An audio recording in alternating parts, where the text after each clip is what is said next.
TTD పాలక మండలి సమావేశం కొనసాగుతుంది. పాలక మండలి చైర్మన్ బిఆర్ నాయుడు అధ్యక్షతన పాలక మండలి సభ్యులు సమావేశమయ్యారు. టీటీడీ ఇంజనీరింగ్ విభాగంలో అనవసర ఖర్చులపై సభ్యులు చర్చించనున్నారు. గతంలో తిరుమలలో జరిగిన ఆక్రమణలపై ఇప్పటికే అధికారులు సర్వే చేశారు. మళ్లీ రీసర్వే చేయించి పూర్తి స్థాయిలో ప్రక్షాళన చేయాలని పాలక మండలి నిర్ణయం తీసుకుంది. తిరుపతి గంగా జాతరపై పాలక మండలి సమగ్రంగా చర్చించనుంది.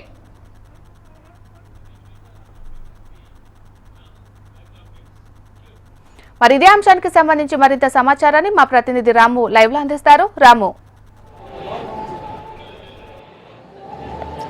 Thank you Meenakshi. ఇవాళ టీటీడీ చైర్మన్ బిఆర్ నాయుడు అధ్యక్షతన కూడా టీటీడీ బోర్డు సమావేశం అయితే జరిగింది. ఉదయం 10 గంటలకు ప్రారంభమైనటువంటి సమావేశం దాదాపు సుదీర్ఘంగా ఇప్పటికీ 4 గంటల పాటు జరుగుతూనే ఉంది. ఇప్పటికీ కూడా ఈ యొక్క సమావేశం కొనసాగేటువంటి పరిస్థితి కనపడుతుంది. అయితే పలు కీలక అంశాలకు సంబంధించి దాదాపు 30 అంశాలకు మేర కూడా ఈ యొక్క సమావేశంలో పూర్తిగా చర్చించి తగు నిర్ణయాలు తీసుకున్నటువంటి సిచ్యువేషన్ అయితే కనపడుతుంది. ప్రత్యేకంగా మనం తీసుకున్నట్టయితే ఈ యొక్క విఐపి దర్శనాలు ఏవైతే ఉందో ఇప్పుడు 10 గంటల నుంచి కూడా ఈ యొక్క విఐపి దర్శనాలు ప్రారంభమవుతూ ఉన్నాయి. అయితే దీనికి సంబంధించి గతంలో లాగానే 5:30 గంటల ఉదయానికి కూడా ఈ యొక్క విఐపి దర్శనాలు ప్రారంభం చేయాలి.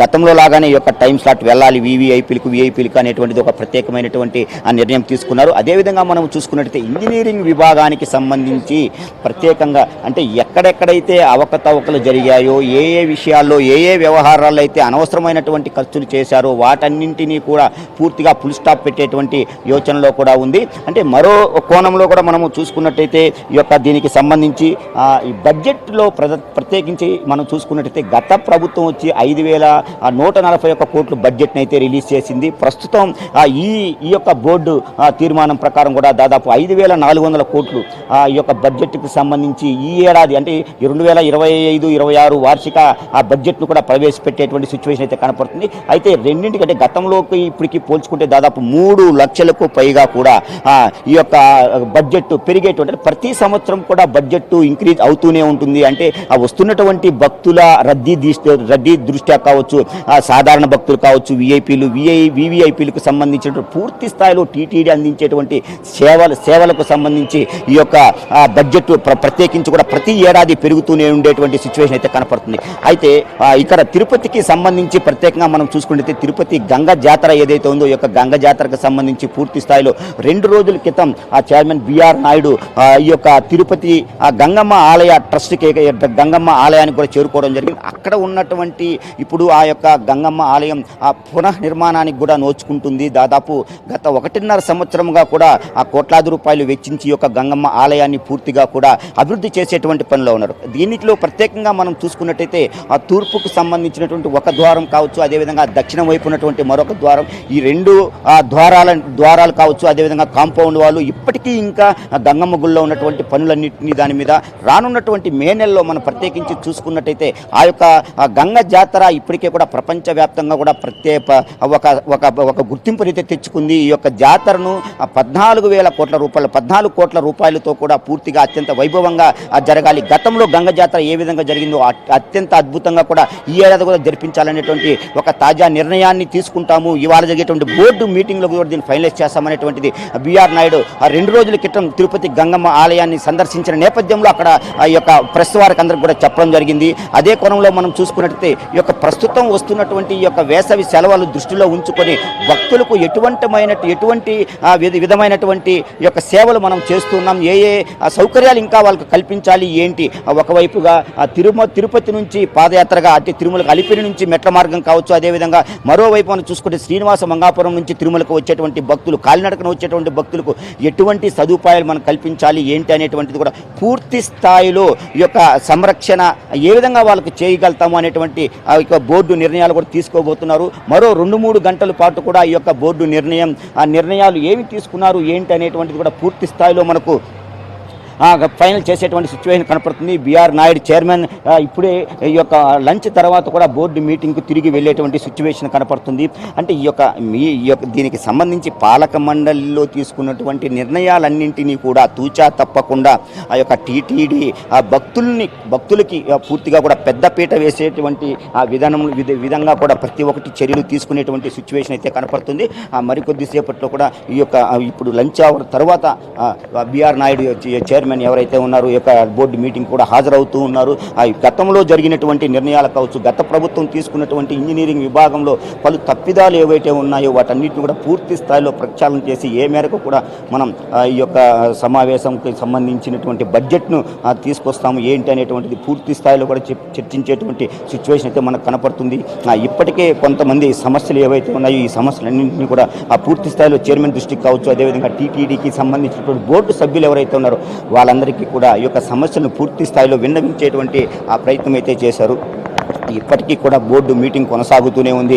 మనకు సంబంధించి ఇవాళ తీసుకున్నటువంటి ఈ యొక్క నిర్ణయాల్లో మనం ప్రత్యేకించి చూసుకుంటే విఐపి దర్శనాలు గతంలో 5:30కి ఉదయం ఏ విధంగా అయితే లోపలికి అనుమతిస్తూ ఉన్నారో, ఉదయం 5:30 గంటలకి ఏ విధంగా అయితే స్వామివారి దర్శనానికి పంపుతూ ఉన్నారో అదే యొక్క టైం స్లాట్ని ఇక ఈ బోర్డు నిర్ణయం తర్వాత తీసుకునేటువంటి సిచ్యువేషన్ అయితే కనపడుతుంది.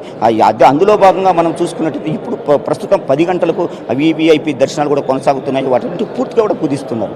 అంటే మొత్తం మీద ఈ యొక్క తీసుకున్నటువంటి ఇవాళ ఈ యొక్క బడ్జెట్ ఇవాళ ఉన్నటువంటి ఈ బోర్డు సమావేశం అయితే ఒకవైపు వార్షిక బడ్జెట్ కావచ్చు, మరోవైపు ఈ యొక్క సాధారణ భక్తులకు కావచ్చు, వివిఐపీలకు సంబంధించి పూర్తి స్థాయిలో అన్ని ప్రక్షాళన దిశగా కూడా ఈ యొక్క బోర్డు సమావేశం కొనసాగుతుంది. రాము, మళ్ళీ రీసర్వే చేయించి పూర్తి స్థాయిలో ప్రక్షాళన చేయాలని పాలక మండలి నిర్ణయం తీసుకుంది. దీన్ని ఏ విధంగా చూడొచ్చు అంటారు? గతంలో మఠాలకు సంబంధించి మనం చూసుకున్నట్టయితే మఠాల్లో అనాథరైజ్డ్గా నిర్మించారు. ఈ యొక్క మఠాలను పూర్తి స్థాయిలో ప్రక్షాళన చేయాలి. దీనికి సంబంధించింది ఇప్పటికే టీటీడీ రెవెన్యూ విభాగం ఏదైతే ఉందో పూర్తి స్థాయిలో ఒక ప్రక్షాళన అయితే చేసింది. వాటిని రీసర్వే కూడా చేశారు. రీసర్వే చేసి పూర్తి స్థాయిలో కూడా మనకు అంటే బోర్డుకి ఏదైతే ఉందో బోర్డుకి పూర్తి స్థాయిలో కూడా ఇవ్వాల్సి అంటే ఆ యొక్క సమాచారం ఇవ్వాలనేటువంటిది ఈ యొక్క సమావేశంలో కూడా నిర్ణయం ఒకటి తీసుకోవాల్సి జరిగింది. అంటే మఠాలు అనాథరైజ్డ్గా నిర్మించారు. ఎందుకు ఇన్ని మఠాలకి గత ప్రభుత్వం కావచ్చు, గత బోర్డు కావచ్చు, ఎందుకు వీటన్నిటికీ కూడా అలాంటి పర్మిషన్స్ ఇచ్చింది ఏంటి అనేటువంటిది క్షుణ్ణంగా కూడా పరిశీలించేటువంటి పరిస్థితి అయితే. మరో కోణంలో మనం చూసుకుంటే ఎటువంటి అవకతవకలు జరిగాయి ఏంటి అంటే ఎన్ని వేల కోట్లను వృధా చేశారు ఏంటి అనే దాని మీద సుదీర్ఘ చర్చ జరిగేటువంటి సిచ్యువేషన్ అయితే కనపడుతుంది. ఏది ఏమైనప్పటికీ ఈ యొక్క రానున్నటువంటి ఈ యొక్క వేసవి నేపథ్యంలో మనం పూర్తి స్థాయిలో చూసుకున్నట్టయితే ఈ యొక్క వచ్చేటువంటి యొక్క భక్తులు ఎవరైతే ఉన్నారో వాళ్ళందరికీ కూడా పెద్దపీట వేయాలి. దేవుడిని అందరికీ కూడా దగ్గర ఉండి చూపించే విధంగా కూడా పూర్తి స్థాయిలో ఈ యొక్క ప్రక్షాళన తీసుకంటే ప్రతి ఒక్కరికి దేవుడు అందుబాటులో ఉండాలి. వెంకటేశ్వర స్వామిని కనువిందుగా కూడా ఆ యొక్క ఆ దేవదేవుణ్ణి చూసి పూజించుకునే విధంగా ప్రతి ఒక్కరికి కూడా ఆస్కారం కల్పించే విధంగా అడుగులు వేసేటటువంటి సిచ్యువేషన్ అయితే కనపడుతుంది. ఇప్పటికీ కూడా బోర్డు సమావేశం అయితే కొనసాగుతుంది. సార్ ఏం నిర్ణయాలు ఏం తీసుకున్నారు ఏంటంటే అంటే పూర్తి స్థాయిలో బోర్డు మీటింగ్ అయిన తర్వాతనే ఈ యొక్క నిర్ణయాలు ఏం తీసుకున్నారు ఏంటి అనేటువంటిది పూర్తిగా కూడా ఆ మీడియాకు వెల్లడించేటువంటి పరిస్థితి కనపడుతుంది. అయితే మొత్తం మీద జరుగుతున్నటువంటి ఒక బోర్డు సమావేశం సుదీర్ఘంగా కూడా చర్చిస్తున్నారు. దాదాపు 30 అంశాలకు సంబంధించినటువంటి విషయాలన్నింటినీ కూడా బయట పెట్టేటువంటి సిచ్యువేషన్ ఉంది. దాదాపు సుదీర్ఘమైనటువంటి చర్చ ఇప్పటికే దాదాపు 5 గంటల సేపు అయింది. మరో 2-3 గంటల సేపు కూడా ఈ యొక్క ఆ బోర్డు సమావేశం కొనసాగుతూ ఉండేటువంటి సిచ్యువేషన్ కనపడుతుంది. ఇప్పటికే దాదాపు 24 మంది బోర్డు సభ్యులు కూడా హాజరయ్యారు. ఇప్పుడు దాంట్లో ఒక 4 నుంచి 5 మంది సభ్యులు కూడా వెళ్ళిపోవడం జరిగింది. వారి యొక్క స్వకార్యాల మీద బయటకు వెళ్ళిపోయారు. అయితే తీసుకున్నటువంటి నిర్ణయాలన్నీ కూడా ఇటు భక్తులకు కావచ్చు, ఇటు టీటీడీ సిబ్బందికి కావచ్చు, విజిలెన్స్ సెక్యూరిటీ సిబ్బందికి, పోలీస్కి ప్రతి ఒక్కరికి కూడా అనుకూలంగా కూడా ఈ యొక్క సమావేశం ఉంటుందనేటువంటి చెప్పి అయితే వార్షిక బడ్జెట్ దీంట్లో అత్యంత ప్రాధాన్యతను సంతరించుకునేటువంటి సిచ్యువేషన్ అయితే కనపడుతుంది. ఆ గతంలో కన్నా ఈ దఫ అంటే ఈ ఇయర్కి 2025-2026కు సంబంధించి దాదాపు 300 కోట్ల రూపాయలు అధికంగా కూడా ఖర్చు చేసేటువంటి సిచ్యువేషన్ కనపడుతుంది. రానున్నటువంటి శ్రీవారి బ్రహ్మోత్సవాలు కావచ్చు, అదేవిధంగా త్రైమాసిక మెట్లోత్సవాలు కావచ్చు, ఆ తిరుమల ఆలయంలో జరిగేటువంటి వివిధ రకాలకు సంబంధించినటువంటి పర్వదినాలకు సంబంధించినటువంటి ఉత్సవాలు కావచ్చు, ప్రతి ఒక్కరికి సంబంధించి పూర్తి బడ్జెట్ని అయితే కేటాయించేటువంటి పరిస్థితి కనపడుతుంది.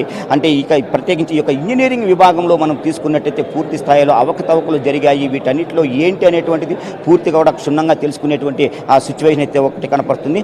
ఏది ఏమైనప్పటికీ కూడా ఈ యొక్క సాధారణ భక్తులు కావచ్చు, వస్తున్నటువంటి వారికి ఎటువంటి ఇబ్బందులు తలెత్తకుండా పూర్తిగా కూడా వాటికి సర్వ్ చేసే విధంగా కూడా ప్రతి ఒక్కరికి ఆ బిఆర్ నాయుడు చైర్మన్ అందరికీ కూడా దిశానిర్దేశం చేసేటువంటి సిచ్యువేషన్ అయితే కనపడుతుంది. Right, thank you Ramu.